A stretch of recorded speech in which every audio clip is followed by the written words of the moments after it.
इस्तकबाल है आप सभी का हमारे YouTube चैनल सीखना सिखाना में। आज की वीडियो में हम पंडित रतन नाथ शरशार और उनका नावल फसाना आजाद का खुलासा, किरदारों की पहचान, तमाम अहम मालूमात आपके सामने पेश करेंगे। तो जो लोग चैनल पर हमारे नए हैं वो सब्सक्राइब कर लीजिए, वीडियो को लाइक कीजिए और इसे शेयर जरूर करिएगा। चलिए शुरू करते हैं।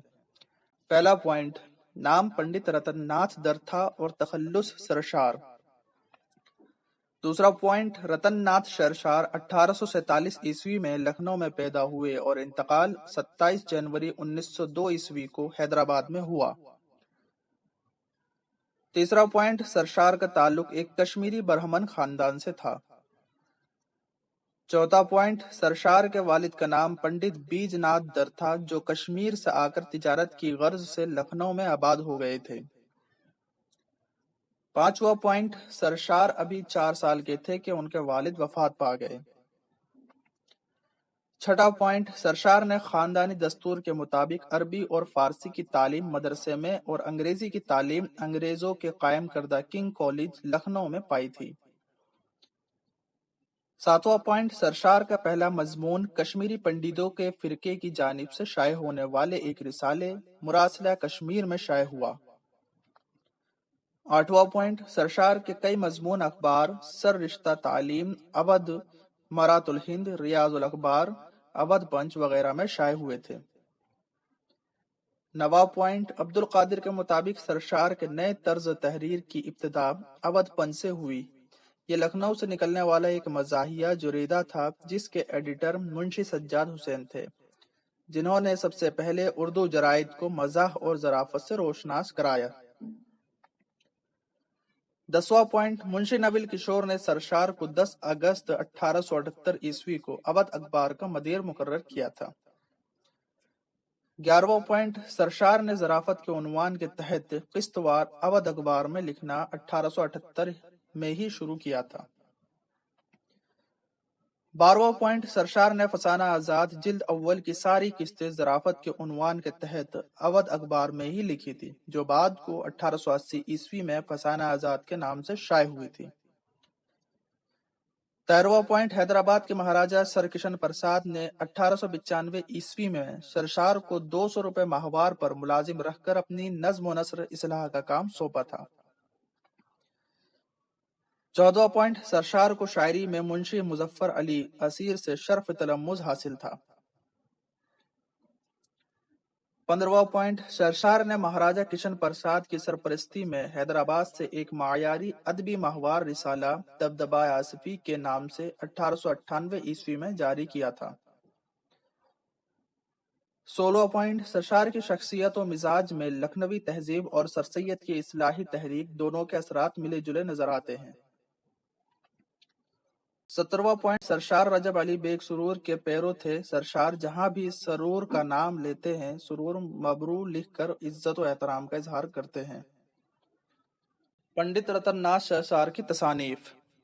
शम्सुज ज़ुहा 1879 ईस्वी 1879 सरशार की पहली तसनीफ है, जो 4 जिल्दों में तकसीम है। पहले हिस्से में कुर्राए अर्ज की शक्ल, साख्त, हरकत, गर्दिश और कशिश वगैरह का बयान है। दूसरे हिस्से में निज़ाम शमसी पर रोशनी डाली गई है। तीसरे हिस्से में अजसाम और हजम के बारे में वाकिफियत बहम पहुंचाई है। चौथे हिस्से में इंसान और इसकी नस्लों के बारे में तफसीली बहस की गई है। दूसरी तसनीफ है फसाना आजाद नाविल, और यह 1880 में शाये हुई। सरशार की दूसरी तख्लीक, जो इनका शाहकार है, उसकी जिल्द अव्वल 1880 ईस्वी में नविल किशोर प्रेस से शाये हुई थी। तीसरी तसनीफ है आमाल नामा रूस, 1887 ईस्वी में शाये हुई, यानी तर्जुमा तारीख रूस। ये वासराय लॉर्ड फर्न के प्राइवेट सेक्रेटरी डोनाल्ड मैगजी की तसनीफ हिस्ट्री ऑफ रशिया का उर्दू तर्जुमा है। जामे सरशार, ये भी नावल है, 1887 ईस्वी में शाये हुई, जो 1889 ईस्वी में फसाना जरीद के नाम से अवध अखबार में किस्तवार शाये होना शुरू हुआ था। 1887 ईस्वी में जामे सरशार के नाम से किताबी सूरत में शाये हुआ। शेर कोहसार ये भी नावल 1890 ईस्वी में शाये हुई। ये नावल फसाना लतीफ के उन्वान से अवध अखबार में किस्तवार शाये हुआ था। इसमें एक मुतवस्त तबके के मुस्लिम घराने का नक्शा खींचा गया है। फिर यह नावल 1890 ईस्वी में मुतबा नवल किशोर से 2 जिल्दों में शाये हुआ था। इसके बाद है कामनी, ये भी नावल है 1893 ईस्वी। इसमें हिंदू सोसाइटी का नक्शा खींचा गया है। उसके बाद है सरशार ने 1894 में खम कदाए सरशार लखनऊ के जेर उन्वान नाविलों का एक सिलसिला शुरू किया था। उसके बाद है शाख बिनाद, हिस्ट्री ऑफ इजिप्ट का तर्जुमा है। उसके बाद है खुदाई फौजदार 1894 ईस्वी। सरशार का आखिरी डॉन केखुटे का अंग्रेजी से उर्दू तर्जुमा है। फसाना आजाद से मुतालिक अहम मालूमात। पहला पॉइंट, फसाना आजाद रतननाथ सरशार का वो शाहकार नावल है जिसमें लखनऊ की मिटती हुई तहजीब की लाजवाल अक्कासी की गई है। दूसरा पॉइंट, सरशार ने फसाना आजाद अवध अखबार में किस्तवार ज़राफत के उन्वान के तहत 1878 ईस्वी में लिखना शुरू किया था। तीसरा पॉइंट, 1880 ईस्वी में फसाना आजाद 4 ज़ख़ीम जिल्दों में तकरीबन 4000 सफ़हात पर मुश्तमिल पहली बार मुंशी नवल किशोर प्रेस के ज़ेर एहतमाम शाये किया गया। चौथा पॉइंट, सरशार के अल्फाज में फसाना आजाद अंग्रेजी नावलों के ढंग पर लिखा गया जिनमें कोई अम्र हस्ब लियाकत या हस्ब अक्ल मुहाल नहीं। उर्दू फसानों दास्तानों से रंग नहीं मिलता। पांचवा पॉइंट, सरशार के लिखने के बारे में ये बात मशहूर है कि वह नशे में होते कातिब उनके पास आता और वो उसे अगली किस्त लिखवा देते या बकौल चकबिस्त बेतकल्लुफी से 4 सफ़े खींच कर फेंक देते। छठा पॉइंट, ज्ञानचंद जैन ने फसाना आजाद को उसके फैलाव और बिखराव के पेश नज़र दास्तान और नावल की दरमियानी कड़ी कहा है। फसाना आजाद का प्लाट। फसाना आजाद में तवील नावल की तरह 6 प्लाट हैं। पहला, आजाद और हुस्न आरा का किस्सा है। आजाद हुस्न आरा पर आशिक होकर शादी का पैगाम देते हैं। शादी की शर्त ये ठहरती है कि आजाद तुर्की जाकर तुर्कों के साथ मिलकर रूसी अफवाज से लड़े और फतह याब वापिस आए तो शादी होगी। दूसरा किस्सा हिमायूफर और हुस्न आरा की बहन सहर आरा के इश्क से ताल्लुक रखता है। शादी हो रही है कि कोई हिमायूफर का कत्ल कर देता है। सरशार हिमायूफर को फिर जिंदा करने की नाकाम कोशिश करते हैं और सहर आरा से उसकी शादी होने के बाद मालूम होता है कि वह शख्स कोई और है। ये प्लाट बिल्कुल बेजान है। तीसरे किस्से में नवाब जुल्फकार अली खां की बटेरबाजी का किस्सा बयान किया है। आजाद नवाब साहब की सफ़-ए-शुकन नामी बटेर को जो उड़ गई है उसे ढूंढने निकलते हैं। चौथा किस्सा है अल्लाह रखी, एक बाजारू औरत है जो जिंदगी में मुख्तलिफ तबकों से गुजरती हुई दिखाई देती है। पांचवा प्लाट में है खूजी के आजाद के साथ अलग रहकर मुख्तलिफ वाकयात में फंसने का किस्सा है। ये वाकयात किरदारी नावल का प्लाट बनाते हैं और इसमें खूजी का किरदार लाफानी हो जाता है। छठा है मुतअद्दिद छोटे छोटे किस्से जो मोहल्लात में पैदा होते हैं और ख़त्म हो जाते हैं। यहाँ मरकजी किस्सा पहला ही है और मुख्तलिफ किस्से आपस में कोई रब्त नहीं रखते और सिर्फ आज़ाद की ज़ात से ताल्लुक़ होने की बिना पर यकजा हो जाने का जवाज़ पैदा करते हैं। फसाना आज़ाद का खुलासा। फसाना आज़ाद का अहम किरदार मियाँ आज़ाद हैं जो कि एक आलिम फाजिल शख्स हैं। वो ज़हीन होने के साथ साथ ताकतवर भी थे। शहसवार, तैराकी, शायरी क्या चीज़ थी जो वो नहीं कर सकते थे। आसान लफ्ज़ में कहा जाए तो वो हर फन मौला शख्स थे।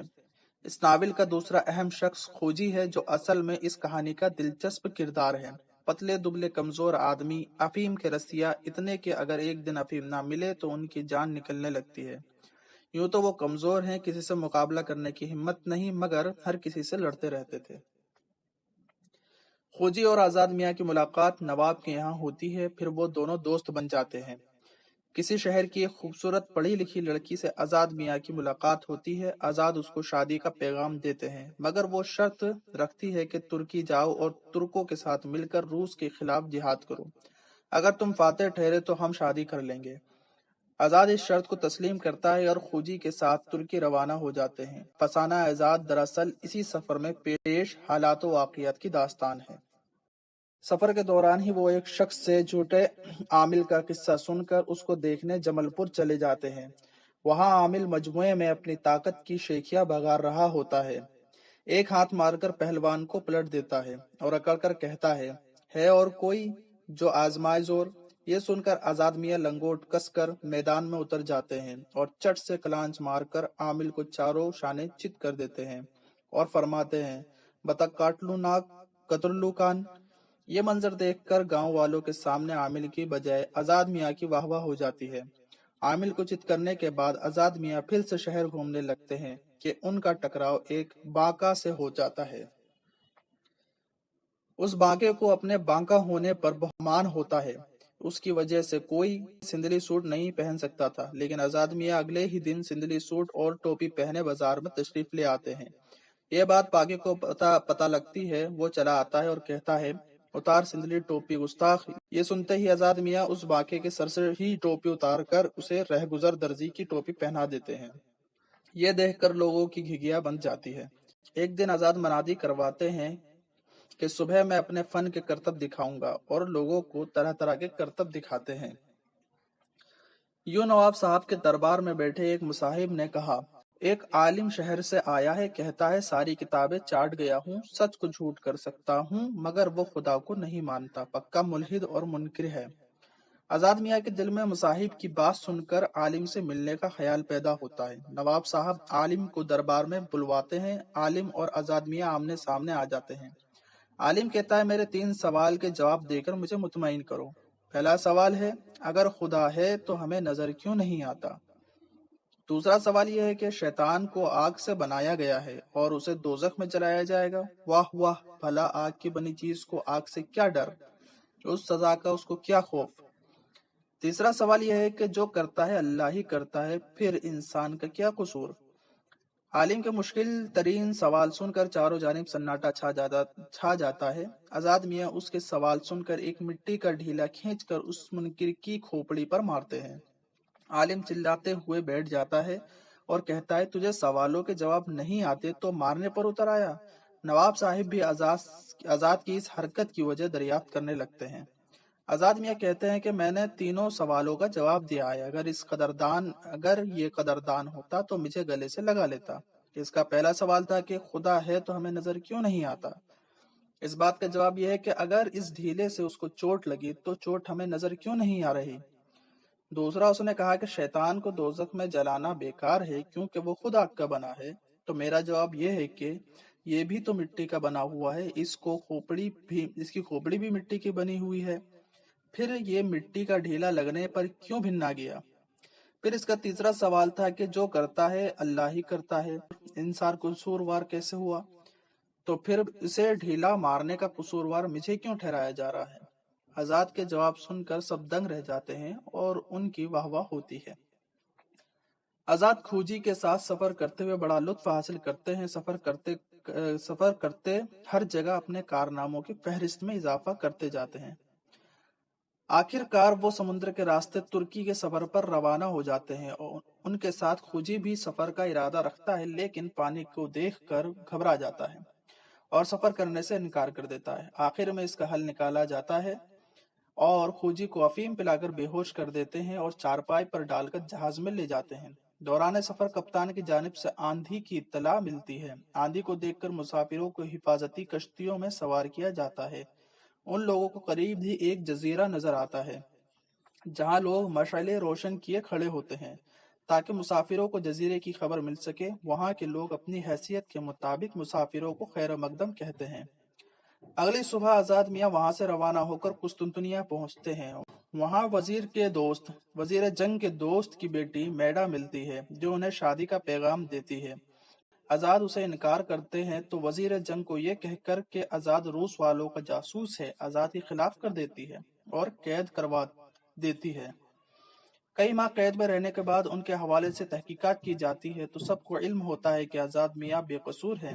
میڈا کو بھی اپنی غلطی کا احساس ہوتا ہے اور آزاد سے معافی مانگ لیتی ہے۔ कैद से रिहाई के बाद आज़ाद मियाँ को तुर्की के रेजिमेंट में शामिल किया जाता है। वो अपने रेजिमेंट के साथ मुख्तलिफ मुकामात पर पड़ाव डालते हैं। मुकाबला सख्त हो जाता है कि एक रोज रूसी धोखे से हमला कर देते हैं, लेकिन तुर्कियों के सामने टिक नहीं पाते और उन्हें मैदान छोड़कर भागना पड़ता है। बिलाखिर आजाद मियाँ उस लड़की हुस्न आरा उतार के जरिए फतह याबी की खबर सुनाते हैं। जंग जीतने के बाद आजाद मियाँ हिंदुस्तान लौट आते हैं। मिस क्लेरिसा और मायडा भी उनके साथ हिंदुस्तान आती है और उन्हें यहाँ के सादा लोग इस कदर पसंद आते हैं कि वो अपनी पूरी जिंदगी यहाँ की अनपढ़ औरतों को तालीम देने के लिए वक्फ कर देती हैं। आजाद मियाँ हुस्न आरा की शर्त पूरी कर चुके होते हैं, इसलिए दोनों की धूमधाम से शादी हो जाती है। किरदारों की पहचान। नाविल फसाना आजाद में छोटे बड़े तकरीबन 2 से 3 हजार किरदार हैं, जिनमें कुछ अहम है। आजाद जो कि नाविल का हीरो है, हुस्न आरा जो कि नाविल की हीरोइन है, खोजी मज़ाहिया किरदार जो लखनऊ की मिटती हुई तहजीब का नुमाइंदा है। उसके अलावा दीगर किरदार है हिमायूं फर, रुअफ़ज़ा, अल्लाह रखी, कमरन, नाजो, छम्मी जान, शाहजी, अच्छे मिर्जा, मुने मियाँ, जुल्फ़कार अली खान, सुरैया बेगम, दड़ीबी वगैरह वगैरह। आज के लिए बस इतना ही। वीडियो को लाइक कीजिए और हमारे चैनल को सब्सक्राइब कीजिए, और वीडियो आपको कैसे लगी हमें कमेंट करके ज़रूर बताइए।